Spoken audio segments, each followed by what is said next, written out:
London British Prime Minister Theresa May was forced to publicly backtrack on one of her most striking election pledges on Monday after plans to force elderly people to pay more for their social care halved her party and APO's opinion poll lead in just a few days. In what amounts to her biggest misstep of the campaign to date, May set out plans on Thursday to make some elderly people pay a greater share of their care costs before hastily announcing on Monday there would actually be a limit. Questioned at an election event, she grew increasingly irritated at suggestions she was backing down.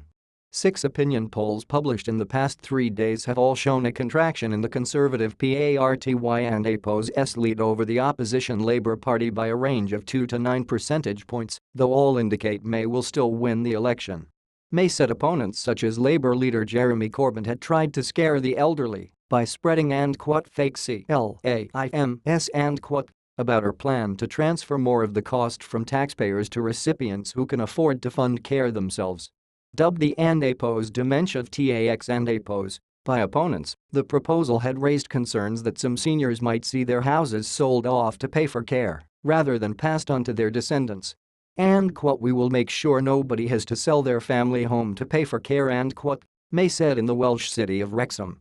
We will make sure there's an absolute limit on what people need to pay.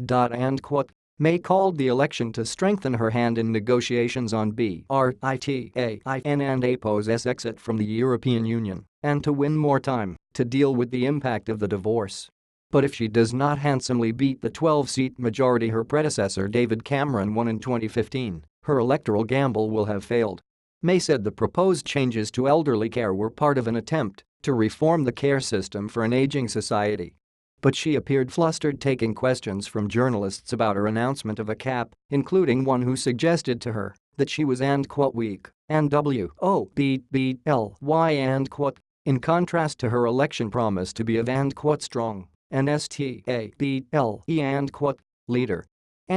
Nothing has changed. Nothing has changed. We are offering a long-term solution for the sustainability of social care for the future she said, shaking her head and raising her voice as it was described as a U-turn by journalists. Nothing has changed.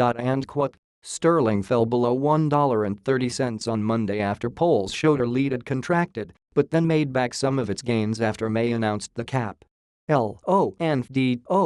APO's Evening Standard newspaper, edited by former Finance Minister George Osborne, led with the headline strong and stable Osborne, sacked by May after the EU referendum, was first to break the story of May and APO's reversal on the policy. Liberal Democrat leader Tim Farron described it as frankly shambolic while the main opposition Labour Party and APO's election coordinator Andrew Gwynn said May had thrown her election campaign into chaos and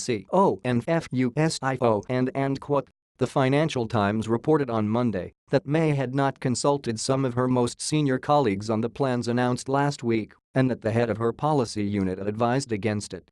When May called a snap election for June 8, surveys indicated she would win a landslide comparable with Margaret Thatcher and APO's 1983 majority of 144 seats in the 650-seat parliament. That picture appeared to change after both the Conservatives and Labour set out their election pitches to voters last week, with a Survation poll published on Monday showing May and APO's lead over Labour had halved to 9 percentage points. Unless May can halt the contraction in the polls, her bid to poach traditional Labour supporters with a mix of pledges more radical than those of her predecessor will have failed. With polls showing the Conservatives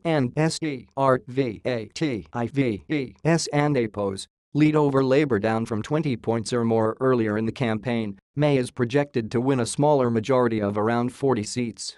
An ICM poll published on Monday showed the lead of May and APO's party and APO's had contracted to 14 percentage points from 20 points a week ago. After the delivery of the party manifestos, polling over the weekend has indicated a resurgent, if still rather distant Labour Party ICM Director Martin Boone said.